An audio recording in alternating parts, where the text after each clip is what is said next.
Hey guys, what is going on? Welcome back to a brand new TAT pod. Guys, we made it. We made it until the end of the season. We've not quit. We didn't give up halfway through. We're here. We're here to talk about a shambolic season. Not all in this stream. That is going to be on a separate stream, to be fair. But we're here to talk about yesterday's game specifically. And as Liverpool FIFA fan 74, interesting name, says Sim Senor, we'll be talking about Bobby, of course, in this podcast. We're going to be focusing on the game yesterday, the 8-goal thriller, and we're going to be talking a little bit about a couple of the players there, maybe where we see their futures, and obviously Fabio Carvalho, the news that came out today about him potentially leaving the club.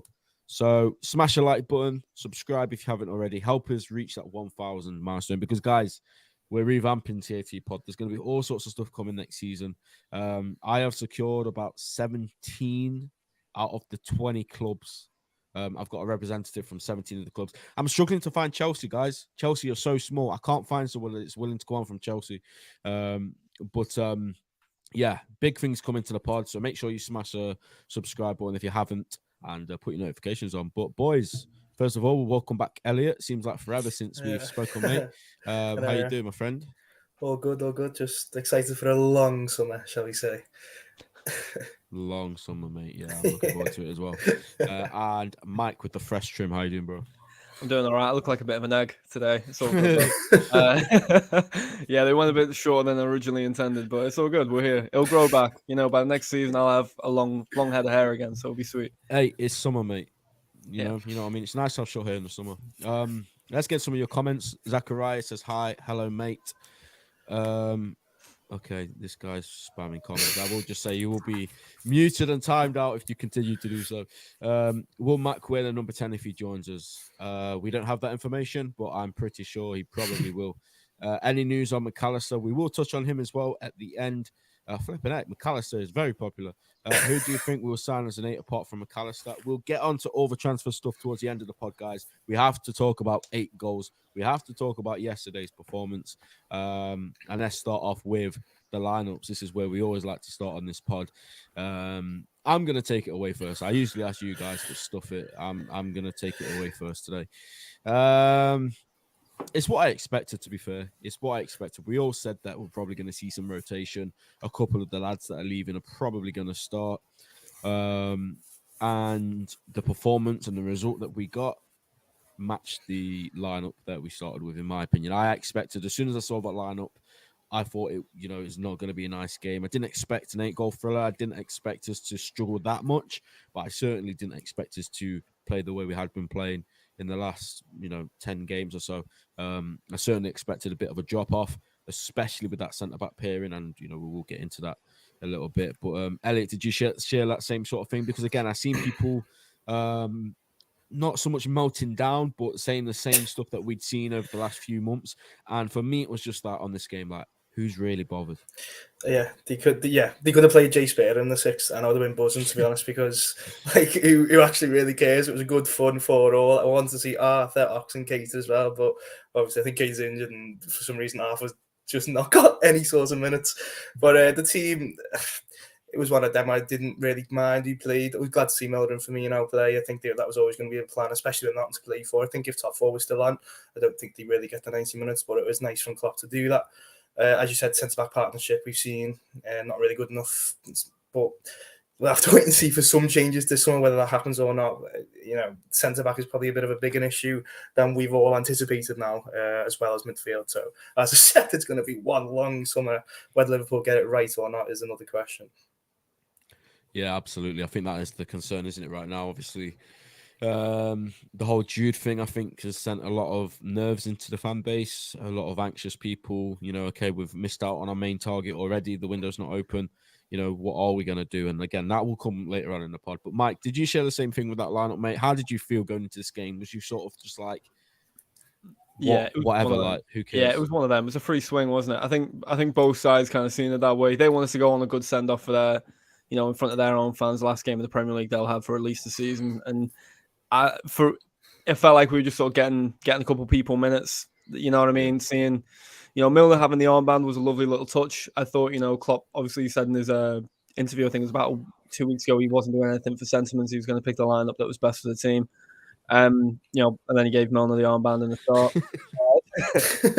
Which, by the way, it's not disrespect James Milner. Like, I genuinely love what he's done for the club, but like, it's very apparent that the 4 players, there were 2 very favourite ones for Klopp that were leaving, and there were 2 that I think he might have felt not let down by, but like I feel like he probably was hoping for more from, especially with Naby.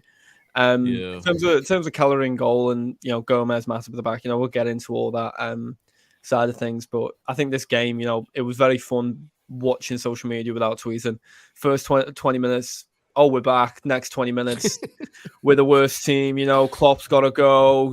Everyone's got to be sold. Everyone's got to be sold. Trent, he's awful. Then final 20 minutes of the game. I think we can do the quad next season, boys. I get a grip. I can't. I really can't, man. But it is what it is.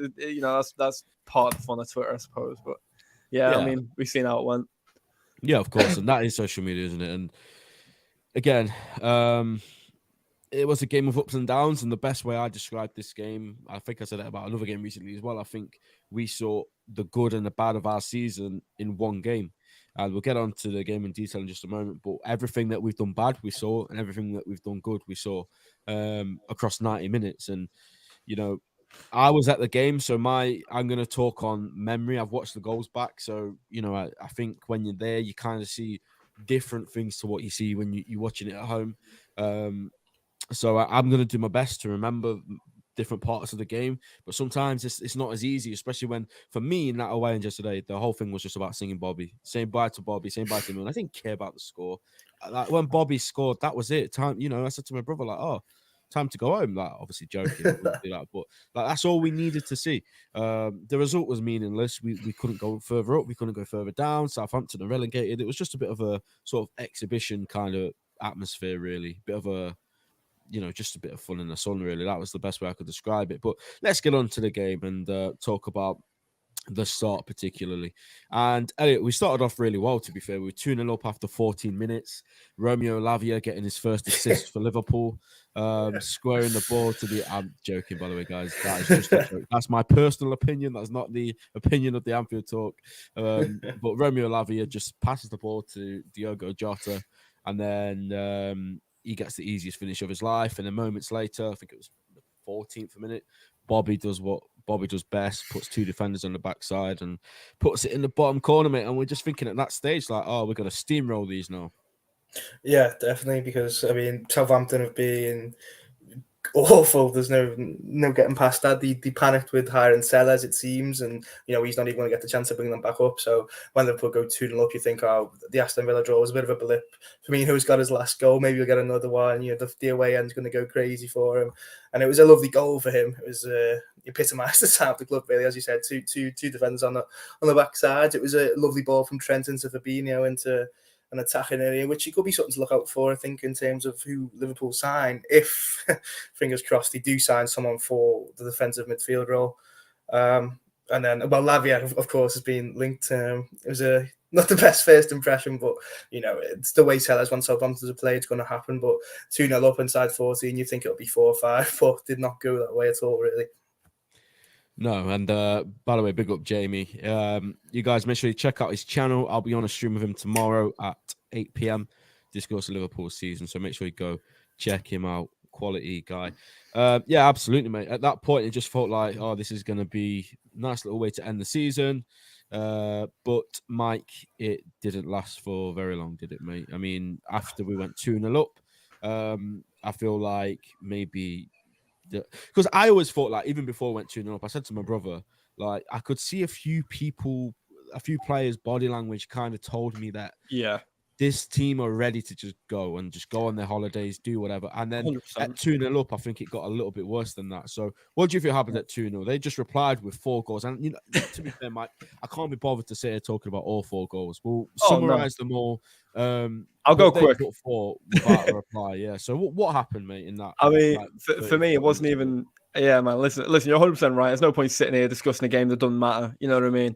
But I think all in all, you're seeing the best and worst of us. Going forward, we thought we were really creative throughout the 90 minutes. I say throughout the 90 minutes, probably 40 minutes of the 90. I thought we looked really good.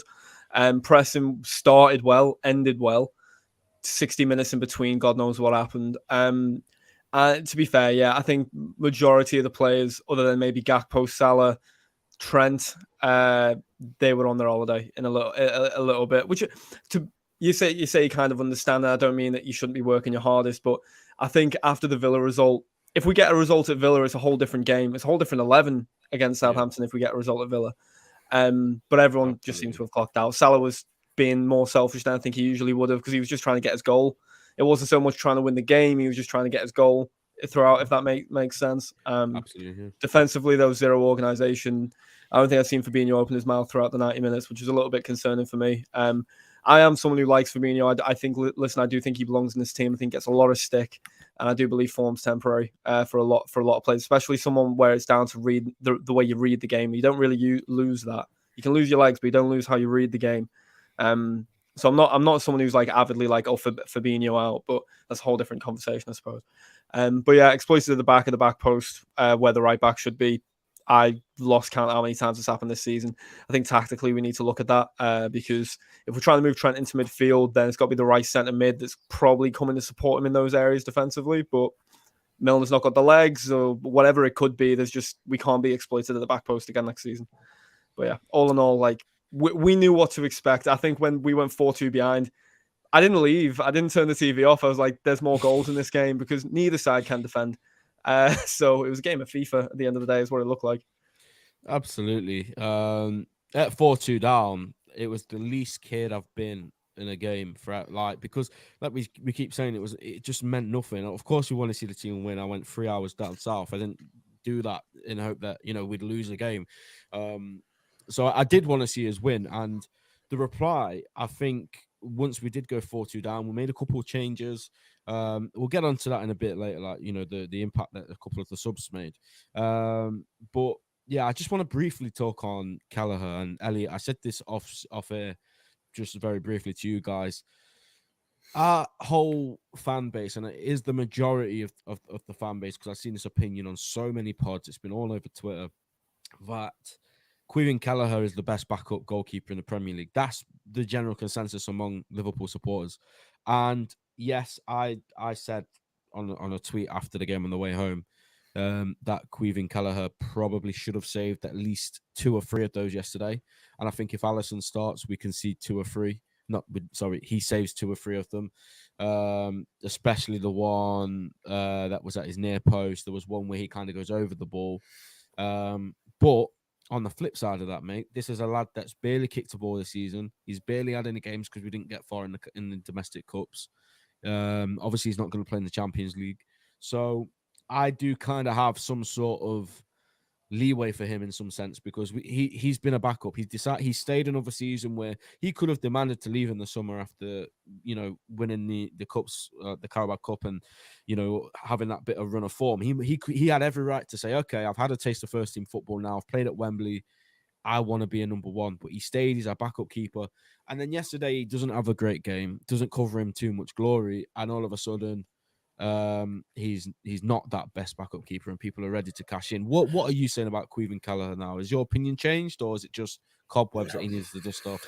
No, I don't think my opinion's changed. I mean, it's an argument to have if he is the best backup goalkeeper in the league. I'm sure you can compare that with several, Ortega maybe. There's a few more. There's a good standard of backup goalkeepers in the Premier League, especially with the big 6 clubs, as they should be. I think him winning the League Cup would have kept him at the club this season. Any sort of conversation with Kelleher says, I want first team, they'll go, well, look what we've given you, and couldn't replicate this season because Liverpool have been awful. But I said that on the last podcast I think I was on, the Europa League could really keep him. I think if he stays, he gets the whole group stage, some very fun away days for him to kind of soak up atmospheres and gain that experience. But it probably would be best for him to move on for his own career. Some of the prices I've seen are maybe a bit much for a backup goalkeeper. I think 20 million is probably the benchmark you want to say. With City sold Bazunu for 15, I think it was, and they're both Irish, both the same probably standard. You'd say Bazunu hasn't had a great season. So you're probably comparing him with Kelleher like that. But in my opinion, hasn't changed. He didn't have a great game, but that's what happens when you don't play any of the games. You play the last game of the season against the team who just want to give the fans something to shout about because they haven't got a game, as you said, Mike, in the Premier League for another season.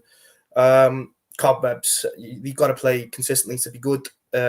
He wasn't great yesterday, but he is a good goalkeeper, no doubt about that. So I think a sale this summer would be best for both parties at the end of the day. Yeah, and he was massively exposed as well, wasn't he, Mike? I think Eunice says it's spot on here. Wait till we get the centre backs, and we'll get on to the centre back pairing in just a moment. But I think obviously, a couple of them he could have done better, but when he's getting zero protection ahead of him and he's just exposed as he was yesterday, you've got to think, okay, like we said, this is a keeper that's not really played. You can understand why he struggled a bit. I can 100%, and I think Eunice in the comments makes a good point in terms of the centre backs in front of him do matter. In terms of when he's played quite inconsistently for us throughout his whole career, and so although I do buy into the fact he needs to run the games to get form, I've seen him come in cold in finals and play phenomenally well. So I sometimes don't buy into it. I think what I do agree with, and something we touched on before, is the plays were kind of clocked out yesterday. His defense in front of him was kind of clocked out.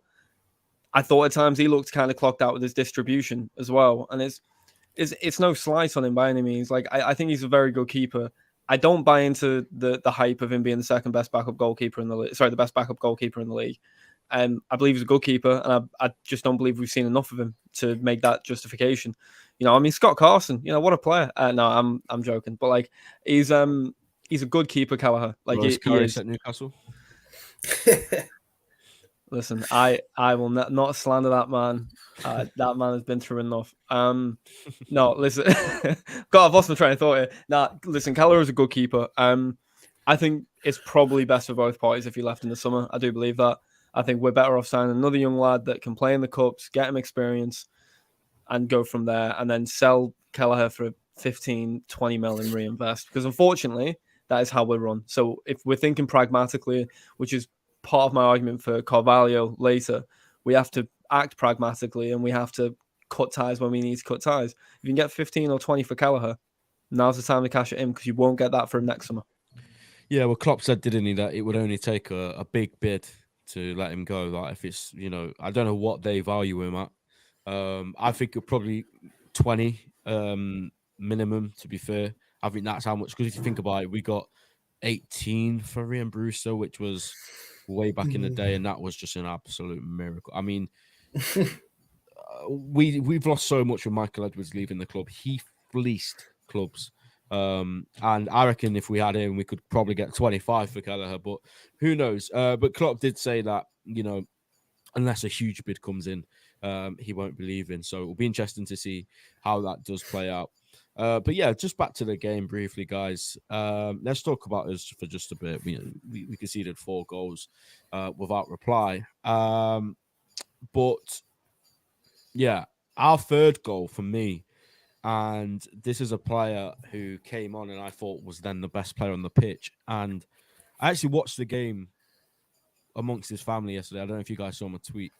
I was behind Harvey Elliott's family yesterday. His dad was wearing a Harvey Elliott shirt. I'd seen him on, there's been a few posts of him on Twitter before, so I knew it was him.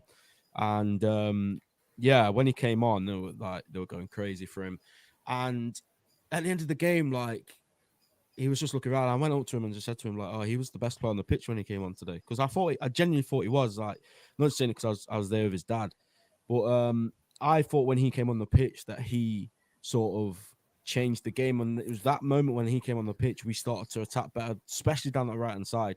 And it wasn't even just that. It was his defensive work. This kid's always going in for tackles. People think just because he's small and he's not the strongest, he still tries his hardest and he still puts in the work, and his effort can never be questioned. And look, I know some people will question if he's good enough for this club to start week in, week out, and that's fine. I'm not saying that, he is. I'm not saying that we shouldn't buy anyone, but I believe Harvey Elliott, he's still got a very high ceiling. I still believe that with the Europa League that we're in next season, the cup competitions, and I've said this point so many times. I said it about Curtis Jones as well. We don't need every player to be world class. We don't need every player to be one of the top 3 or 4 in their position in the world. We need players like Harvey Elliott and Curtis Jones. And when he came on yesterday, especially for that third goal we scored, he flicks it over to Trent. Trent plays one simple ball across the ball to Gakpo, and Elliott were back in it. And when I say we saw the best of and the worst of Liverpool in that one game, I think that goal was I'm not saying it's goal of the season, but that is what we can do, isn't it? Like when we want to flick a switch, we can just produce a goal like that. Yeah, it was a nice move. It was something we've already seen, wasn't it? Gakpo's first goal for the club. Trent finds with the back post, so it's a nice theme already starting between them two.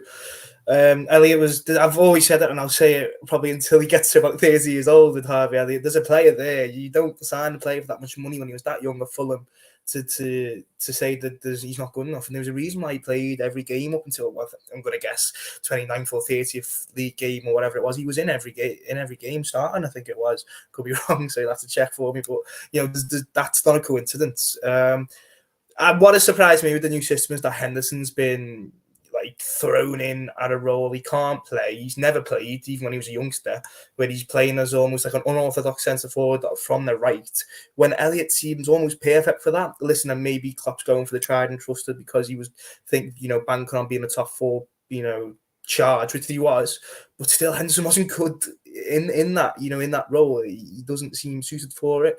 The only role he seems suited for in that system is probably where Fabinho plays, and he's not even a natural number 6, Henderson. So for me, Elliott not getting a chance in that role was a bit bizarre, but maybe it's because he trusted Jones over him. So having 2 young English midfielders in a new system was a bit too brave or something. But I think it was the time for braveness when Liverpool were going for top 4. But I hope to see Elliott a lot in Europa League, and I think we will. What position, I'm not sure. Whether it'll be where Salah plays, because Salah's not going to play Europa League group stage, not at all. I'd be very interested to see how that happens next season. I think it may even become another problem for him like it has this season. We don't know his best position, so maybe it can work out for him with the Europa where he tries midfield and tries the wing. But desperately want to see him succeed because we all know how much he loves the club. And he's a good player. There's no doubt about that. But the ceiling's so high for him. He needs to reach it. He does need to reach it.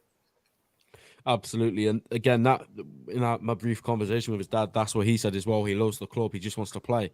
And it's getting him those games. And, we make a great point. Next season, that Europa League competition, that can make players. Like we saw it with Arsenal. I'm not saying that he's going to go on to be Saka level, but that's where Saka made his name. That's where, Arsenal started to play this kid week in, week out in the Europa League against lesser opposition, gets the confidence up. And look what that did for Saka. I'm not saying Harvey Elliott's going to go on to be that level. Who knows? It could be. Who knows? But Mike, do you agree with what me and Elliot have just said there about Harvey? I do and I don't. Listen, I think he's got a high ceiling. I think he's a top player. I really do. I like Harvey Elliott a lot. I think our issue with him is we don't know his best position. We brought him in as a winger on the right. For the way we play, doesn't have the pace for that.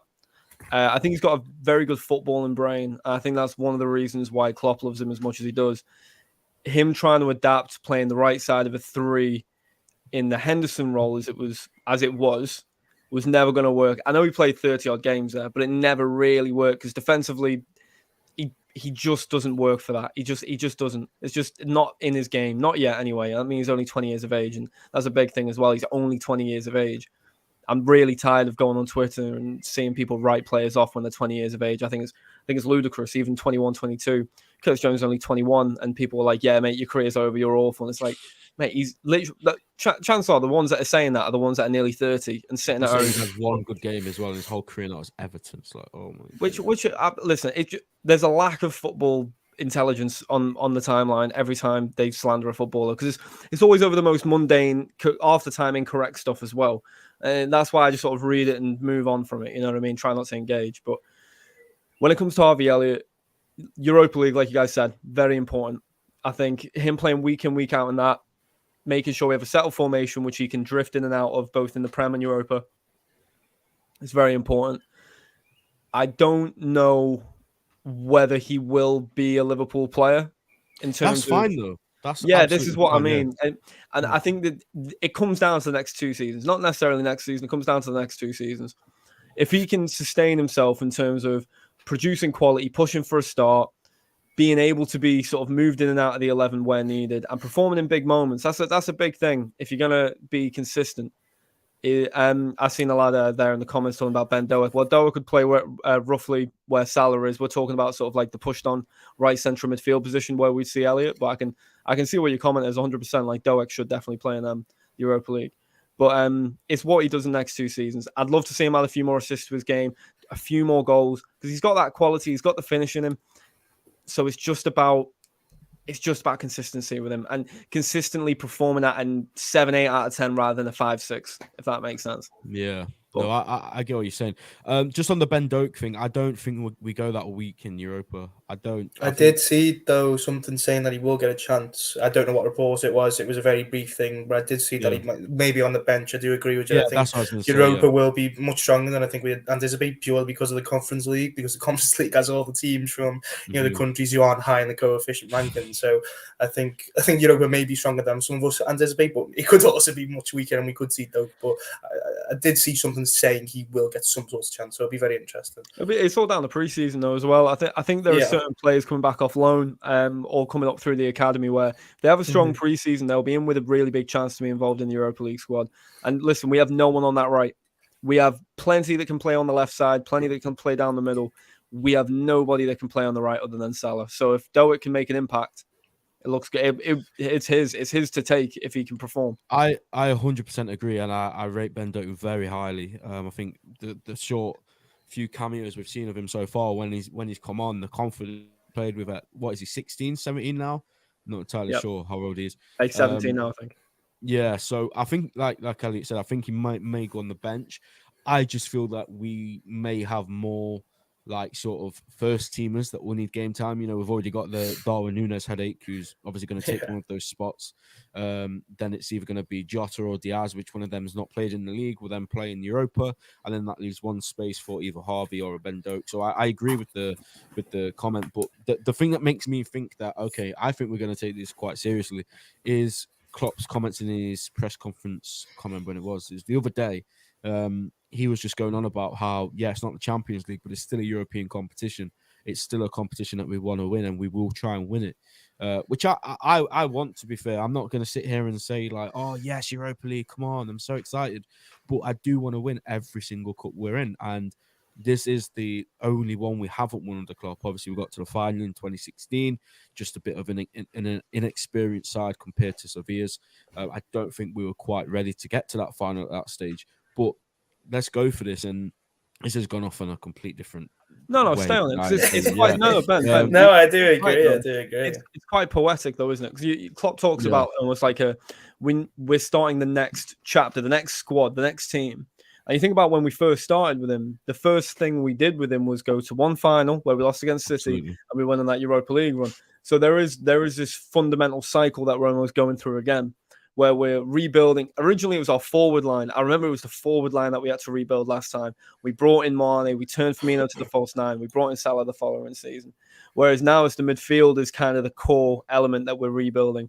And we're seeing a very different midfield rebuild as well. Last time it was all engines with Eugenie Wijnaldum, Henderson coming into that role, and Fabinho, whereas now it looks like we're just going for this more technically driven midfield, which I think is really fascinating. And I don't know whether that's the Linders effect, and I'm not blaming Linders like everyone does for everything now. Mate, it was insane. Someone's seen the 11 the other day and was like, bloody Pep Linders that. And yeah, okay, go on. It's so silly. Mate, it's just weird. The book, mate. The reason why we're this bad is because of that book. Oh, mate. Take a day off.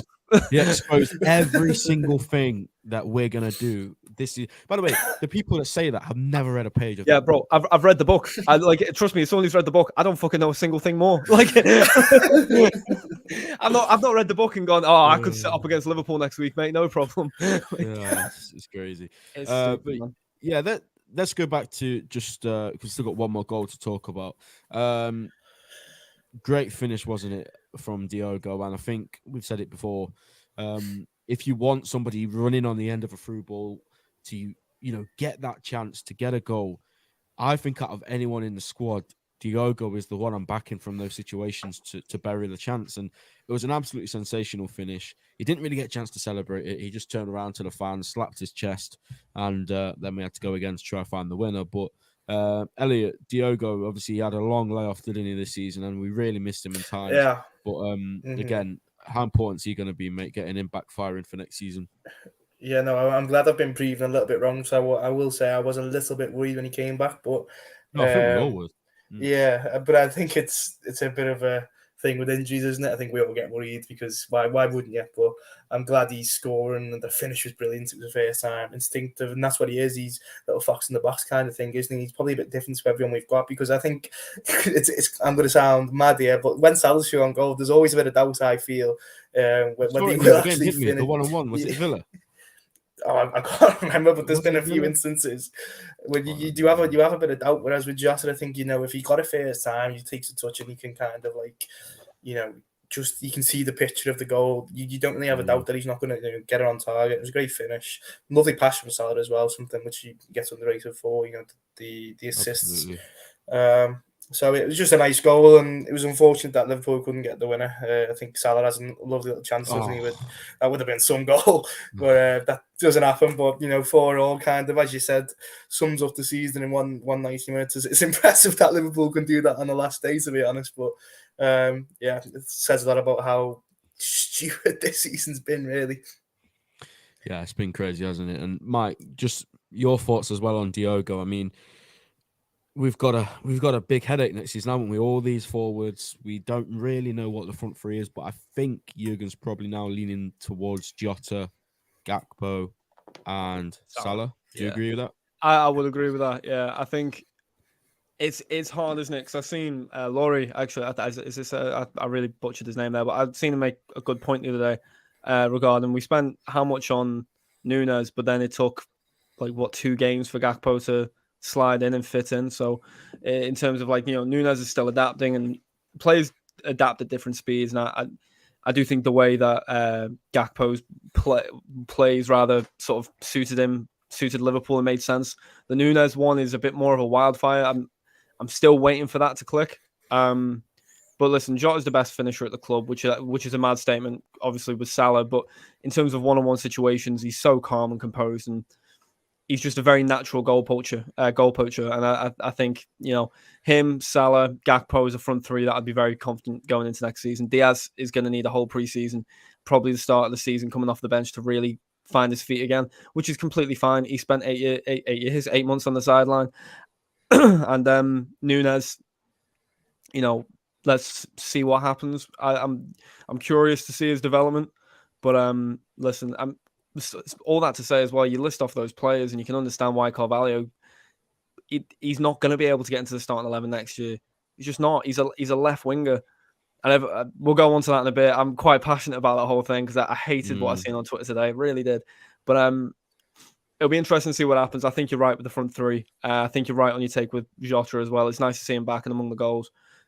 He's the one who turns up in a big moment with a cool head, though. We're talking about cool heads and big moments. He might be one of the coolest of the lot. So, he'll roll on next season. Yeah, absolutely. Diogo quickly became a fan favorite in that season, didn't he? When obviously he was locked down and he comes in and he did really well. He came on, scored a few goals against Arsenal, and there's a couple more big goals he scored for us. And obviously last season, especially, he was just it felt like every time I went to Liverpool, I came away and Jota had scored a big goal, especially in domestic corps.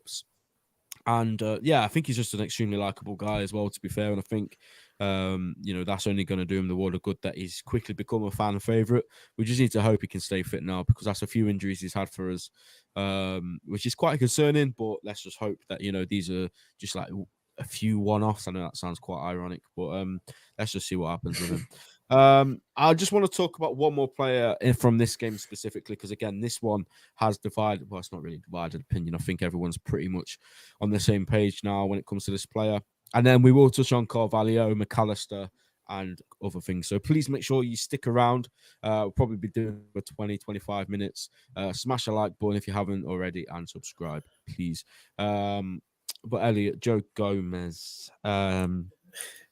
Yeah, look, I'm really trying, mate. I love the guy. I think he's a great guy. For me, Virgil and Gomez in 18-19 is the best centre-back partnership I've seen at Liverpool to this day. And it feels like every time he gets one of those injuries, because again, this just feels like I'm saying this about every player at this point, but he is injury prone. He does always have constant problems, and it's just always a setback. Every single time he gets injured, he comes back, he gets injured against another setback. And it just feels like, for me watching him play now, that would be the most recent injury he's had, might be one setback too far for him in a Liverpool shirt. Yeah, it's a massive shame. You say injury prone, but it's a different type of injury prone, isn't it? Because you can compare him to someone like Sturridge, who was renowned for his, little injuries. Whereas Gomez, as you said, comes back, has another big one, You just think one step too far. I think any professional player, if Van Dijk goes to ACL, I don't know, a couple of times, you're thinking, well, he could be done, which is basically happened to Gomez with the massive injuries. I'm really disappointed for him. He had a shocker against Madrid as well. He was the Napoli game. He's not been great this season at all. And the most annoying thing for me is you go and watch the Liverpool 1-0 against Manchester City. He was sublime against the best player on the planet probably this season. So it's so annoying, and you'd hope that some clubs looking at him will see that before they see kind of the bad performances, so Liverpool can maybe get some money for him.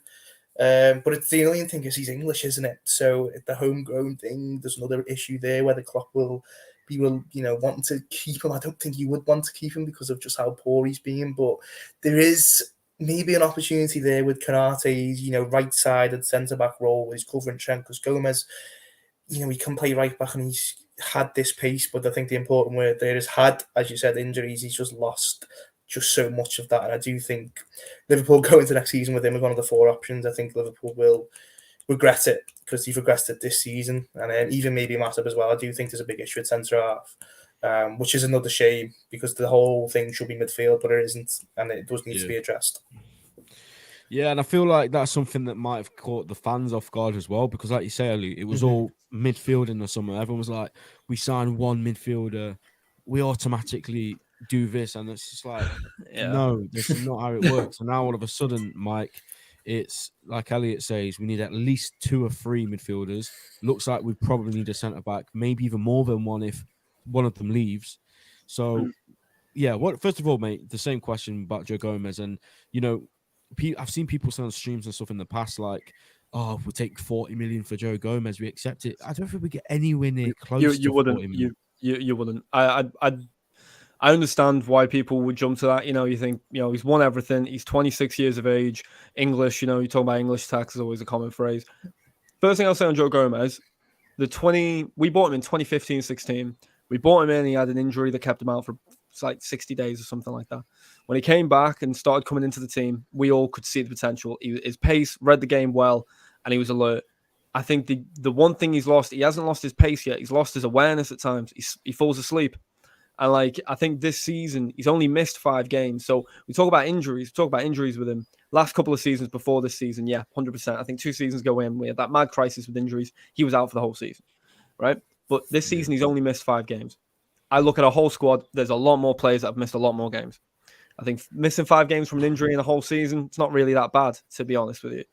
So in terms of his fitness, that's not really a question for me at the moment.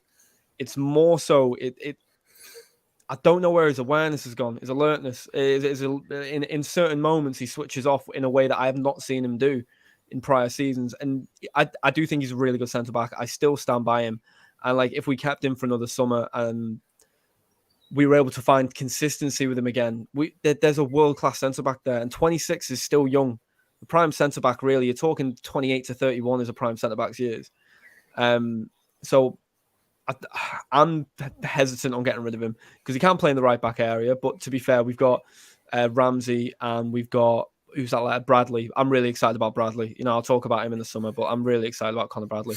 But Joe Gomez, I still have faith. Maybe it's naive. Maybe it is naive, but there's a reason he was alongside Van Dijk in that season where we did when we won the league.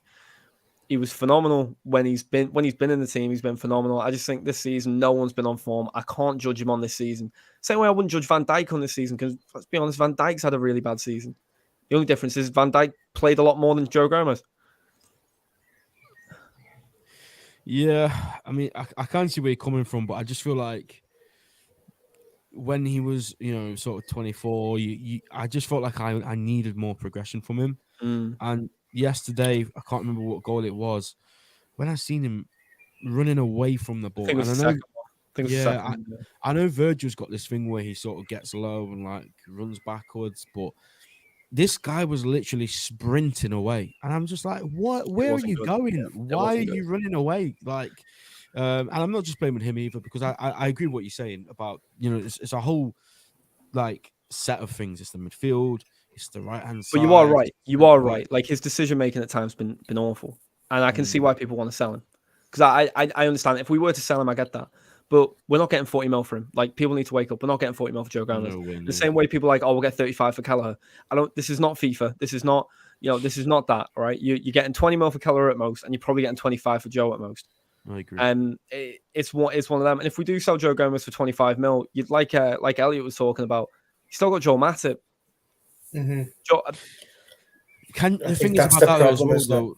Sorry, just Mike, the 25 mil that you just said there, that's all good selling him for that. But what centre back can you get these days for 25 million?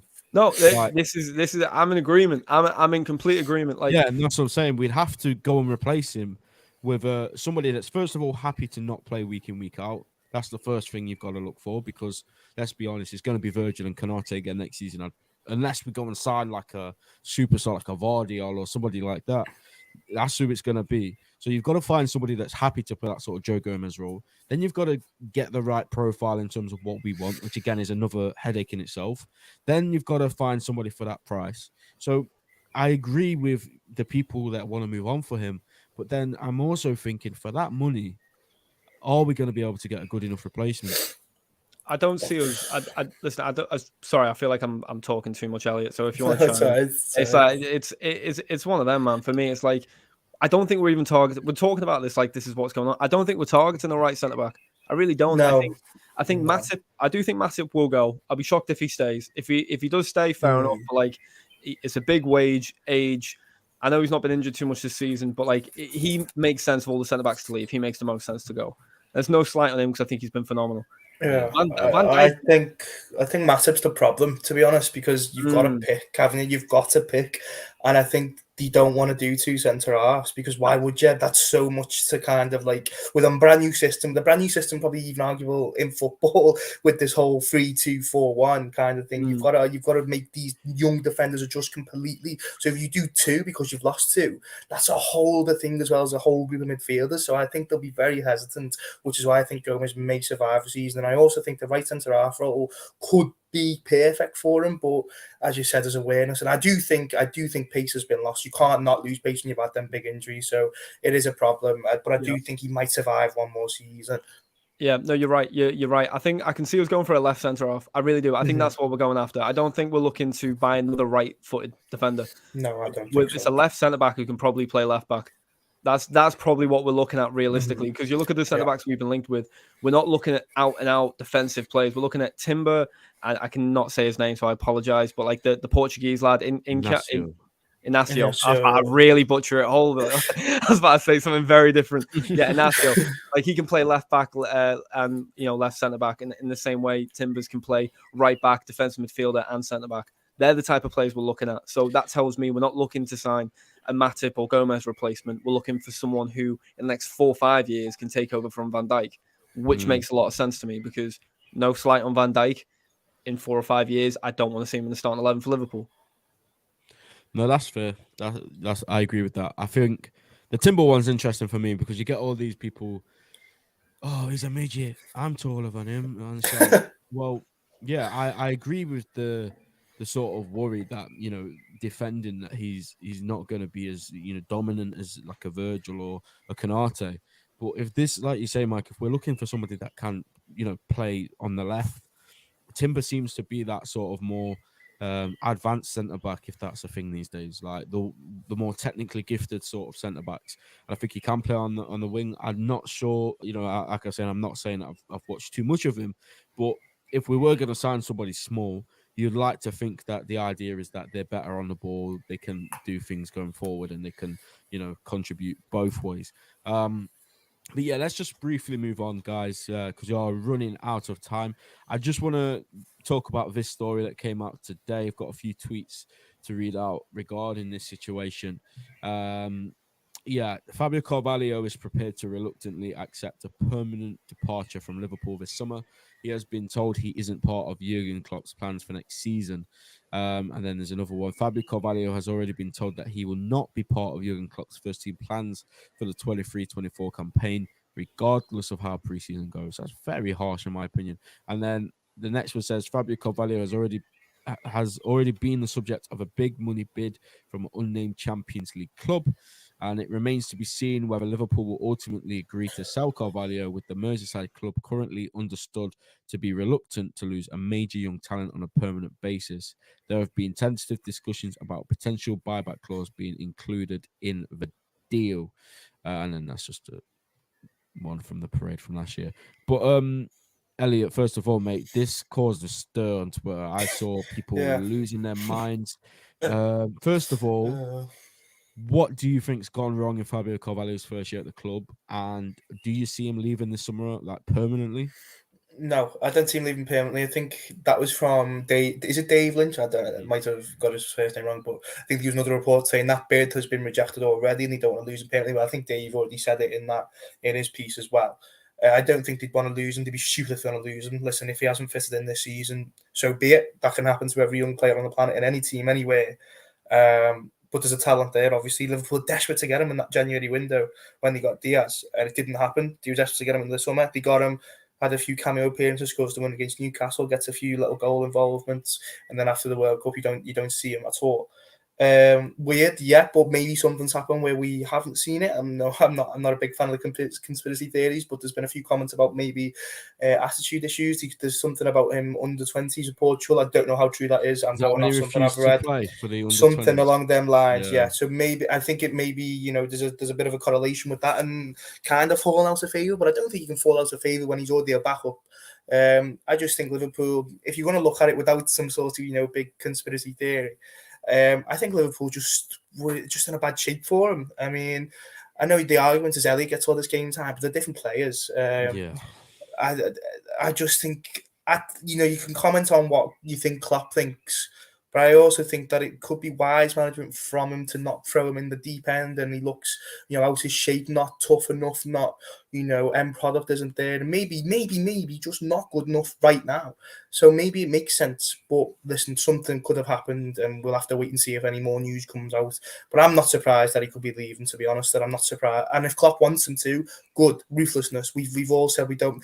We want that, and if he wants him to go, then so be it. I'm not going to cry about it. So I don't know if you have different opinions, but if Klopp wants him to go, especially to gain experience, I'm all for it. Yeah, I mean, for me, before Mike goes, I agree. When we signed him, I was very excited because I'd seen how good he'd been for Fulham. I'd seen various games when we were linked with him when it looked like he was certain to sign. I watched a few Fulham games, and it felt like every time I did that, he was doing something, like he was getting a goal or he was getting an assist, which ultimately led to Fulham winning the Championship title, which, by the way, is not an easy thing to win. So, yeah, I was excited for the signing. He comes in. I think we've not really nailed down what we want to do with him in terms of where we want to play him. The whole attitude stuff, again, we can't, for sure, and I know you haven't, but Yeah. people are saying, oh, it's because of his attitude. Like, we don't know that. We're not on the No. training ground. We don't see what happens on a day-to-day basis. I just think it's a case of we had an opportunity to sign a very promising youngster, which, by the way, a lot of clubs in Europe were chasing down for the cost of what I think it was 5 to 8 million or something like that, along those lines. So you get him in. If he shoots off like a Jude Bellingham did at that age, absolutely amazing. You've got a talent. You've got him for years to come. If he doesn't, you can potentially move him on for profit, or you can loan him out to get his stock up, and then when he comes back, you either play him or you sell him. I think that's what we've done. I'd like to hope the plan was to get him in at some stage and to play him and to give him chances. But again, we don't know the reasons. Maybe they'll come out eventually. It's just not worked for him yet. So again, I don't want to sell him. I'll make that perfectly clear. I do want him loaned out. But Mike, if they did sell him for a decent fee, I don't think I'd lose too much sleep over it. Depends what you define as a decent fee. 20 mil. So now you've really that's loaded, because now I'm going to come in here and say yes to that, and it makes me sound like I'm excited to sell him. So on Twitter it'll be like, yeah, all of them just want rid of him. No, I listen. If you get 20 mil for him, if that was the big offer, then I think we would be silly to not accept it. Just not because of him as a player, but because of the position we're in as a club. I understand. I've seen a lot of people kicking off, just like, oh, how can he not be in the plans for Klopp next season? How can he not be given a chance? Look at how we play. He's not strong. Respectfully, he's not strong enough to do the defensive work, right? So you think, right, he needs to be a part of the front three. Our left side, we have the option of Nunes, Gakpo, Jota. He's not getting a look. He's not. And he's a young, because of how good he is as a young player, he should be playing games. And people kicking off as well, saying, oh, well, why did we buy him in to send him on loan? I don't know whether people have short-term memories, but what did we do with Harvey Elliott? We bought Harvey Elliott in. He hung out with us for a season, got used to how we want to play, the expectation. Then went Blackburn, did phenomenal, came back, and now we have him. This is not an alien thing we're doing. And people are losing their mind, because people lose their mind over anything on Twitter. It is what it is. But we have a young player who's physically not ready for the Prem. I don't buy into the attitude thing. I really do hope that he's got a good attitude in training. I do believe Klopp when he said, when Klopp says, he's one of the hardest workers in training. I believe that. I can believe he's in there to prove a point. He seems to have that hunger about him. If we loaned him to an upcoming Prem club, or maybe one of the lads, maybe one of the likely to win the leagues in the Championship, or maybe even out to Germany where he's got to toughen up for a season, there's only benefit to that. There's only benefit. He'll go play 30 games. He'll go play 35 games in his natural position, which, bear in mind, he's only played in his natural position twice this season. Twice that we've played him in his natural position. Every other time we've been playing him in part of this midfield three. He doesn't belong there. It's not where he plays. He's not Coutinho. I know we're all trying to... It's like when you start dating a new girl who looks similar to your ex, and you're kind of expecting her to act and talk exactly like your ex did. It's a different person. It's a different type of player. And people don't seem willing to accept that. He's good to go out on loan, go get your games, come back and play him. I would be a bit gutted if we sold him, but if you sell him for 20 mil, you got to be a bit silly to be that attached to that. It's a business move. Yeah, look, I agree. I don't want to sell him at all. I would loan him out, and there's a handful of clubs I could see him doing well. I think on the last stream I said, before this broke, by the way, and we were discussing Fabio Carvalho then, I said Burnley, Vincent Kompany's Burnley. I think they play a really good brand of football at the minute, and obviously people might still remember the old Burnley and what we associated with them before, but they don't play anything like that now. So I think a lower end Premier League club where he is going to play, he might play in his more natural position. Just get that experience, because let's be honest, he's not had any Premier League experience. The only experience he's had in first team regular football is the Championship, and that is, again, like I said, a very competitive league, but it's also very different to the Premier League. And I just feel like, that's the point. He's not going to play even in the Europa League, because we don't play over 10 first of all, so he can't play there. On the left, we already discussed it. If it's Jota, then it will be Diaz that plays on the left, or even Gakpo. There's options already ahead of him there. So instead of just leaving him to rot, we have to loan him or sell him. They're the only ways around it. So if he gets a good loan move, or if we do sell him, we have to include the buyback clause. We'd be stupid not to, because there is every chance he could go on to be something really spectacular. But for now, I think there's far more concerns to have than what we do with Fabio Carvalho, if I'm completely honest. And look, I still hope it works out for him. I still hope he has a future at this club. But let's just see what happens, because like Elliot says, Lynch had already backtracked, and well, not backtracked, but he did come out and say that Liverpool have rejected proposals and they don't want him to go. So it would seem like we are leaning towards the loan market for him.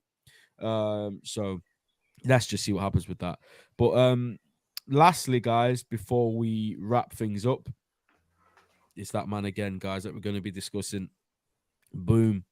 After the game yesterday, this apparently Anfield Road awaits Alexis McAllister. That's a brilliant way to put it. Gaston Edel is as reliable as they come, guys. People are unfamiliar with South American journalists, and fair enough, some of them do spout a lot of nonsense, not just South Americans, a lot of the ones that we're not familiar with. But Gaston Edel, CL Merlo, those are the two guys. There's another one as well, I forgot his name, from Argentina, but they're the main two, Gaston Edel and CL Merlo. Anything they say about Alexis McAllister, you can pretty much take it as, biblical, essentially. So he says that Anfield Road is awaiting. Fabrizio Romano has just confirmed that the Hood is going to Brighton. So you would sort of think, okay, put the 1 and 1 together. Hopefully we get 2 in this situation by doing that very simple equation and not anything else. 7. Yeah, exactly. But Elliot, I don't know if we've really spoken about it since you've been on, mate. I know you was away when most of the stuff broke with McAllister, but you're excited for this one, mate? Yeah, I think we did a few weeks ago briefly, but my main thing is that, we've all seen what a player is. I think Messi absolutely adores him, which I think is the only thing, you should really take from that. But apart from that, he can play everywhere, and the fact that the 3 midfield positions for Liverpool is a 6 is some sort of mad right attacker midfielder who can play up front, or some sort of reserved kind of left side who kind of gets into the box late. And I think he can play all of them, and I think it's absolutely what Liverpool need. I think the left side is going to be his main one, but you've got Jones and Thiago there as well, so it's a really fun signing, I think, because you don't know what the plan is, kind of where he can be. He can be good in every position. Where he's going to excel, we don't know, but we all know that there should be some plan in place. But I think it's so exciting because you can play him everywhere. He's so creative. He can go score a free kick. We've got a penalty taker now. So it's good. It's really good. I don't care about the price. Do not care. Not my money. So go and spend 200 million on him. I'm not bothered. But midfielder, and now there needs to be 2 more. I'm not accepting any less than 3, to be honest. Yeah, and I think you say about the price there, mate. I think Fabrizio did a tweet a while back saying that. I think it was Fabrizio saying, there's been a lot of people saying that it's going to be 70 million, but he believes it will be significantly less than that. I think he was saying it would be between 50, 60, which, Mike, when you think we signed Naby Keita, who is a player I love, by the way, as everybody knows, but I have to be honest, we signed him for 55 million. If he's just 5 million more than that, mate, 5 years on, good business, isn't it? It is good business. And, the price tag I've seen a lot today, the last couple of days, is 70 million euros. So it's about 60. I'm not sure on the our equator. It's about 60. I'm going to work it out in my head here. See the cogs turning. It's about 63 million pound here. Someone quote me on that. If it's 63 million pound, I never did well at maths. So if I'm right there, all right, I'm an English student at heart. Ben's fact checking me. But yeah, so 63 mil is, or 70, however much it is. 70 euros in GPB is 60.68 pounds. It's cheaper than I thought. I'll take it. I'm wrong, but I'm wrong in the right way. So I'll take that. So you're talking about 60 mil? Yeah, listen, that's a great deal because he's young. He's touch wood. He's not injury prone. Oh my God, no! No, you said that. No, you said that. If he ends up getting why did I say it? If he ends up getting injured, you can come back. It's happen. He's a midfielder and he's coming to Liverpool. That's true. We have no. Hey, my brother works in the medical department. He works in the women's team. To be fair, and they don't get injured. See, the women's team don't get injured, and that's because of my brother. But listen, he's going to do great. I think he's going to do fantastically well. And like Elliot said, there's a real excitement because, almost similar to Gakpo, we don't know where he's actually going to fit in now. He's signing, we were assuming, probably left-hand side. We don't know how we're going to edit this formation over the summer because there's still a lot of tweaking to do. Mm-hmm. So if he could go on the right, because we've lost the race for Mason Mount. Don't know how everyone feels about that. It is what it is. He's on United. I don't think anyone's too concerned. Oh, no, you know what I mean? I think Mount's a decent player. Him, to be fair. That's fair. Listen, I think if Szoboszlai is the backup, I'm all in on Szoboszlai. So yeah, it's one of them. He probably would have divided the fan base the way Henderson does, to be honest, Mount, and that's because a hard-working midfielder that can't necessarily guarantee you goals and assists. People on social media hate that. It is what it is. McAllister, I can see McAllister working on the left and the right. I agree with Elliot. I want 3 midfielders. If we end up converting Trent to a full midfielder, which is, I'm not saying it's going to happen, but if it did happen, it'd be interesting to see if we convert him to a 6 or someone to play alongside the 6. You know what I mean? So are we going to go and sign a number 6 and then play Trent alongside him, and we're going to go sign another 8? I'd prefer us go sign another 6 because I still don't necessarily trust Trent in that role, if I'm being honest with you. Trust Fabinho in that role after this season either. Yeah, I still have faith and love for Fabinho, but like I know. I fully understand a lot of fans have lost that, and I can understand why. I can understand why. Ben, what do you think? Actually, will you ask us the questions? What about you? What do you think about our midfield going into next season? No, I agree. Look, Fabinho has done my head in. I feel like watching Fabinho this season, I'm almost going to go to his hairstyle watching him play. Just completely bald. He's made me want to rip every single strand of hair out. And I've got decent hair, like my hair's thick.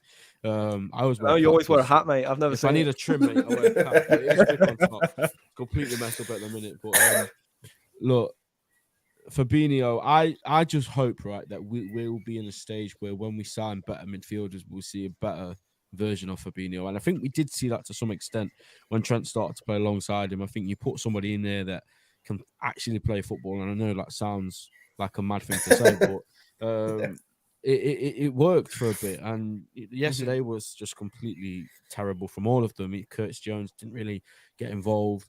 Fabinho was shocking. Henderson, when he came on, gets an assist. Brilliant. But I think McAllister is the long-term Thiago replacement. I don't think Thiago extends.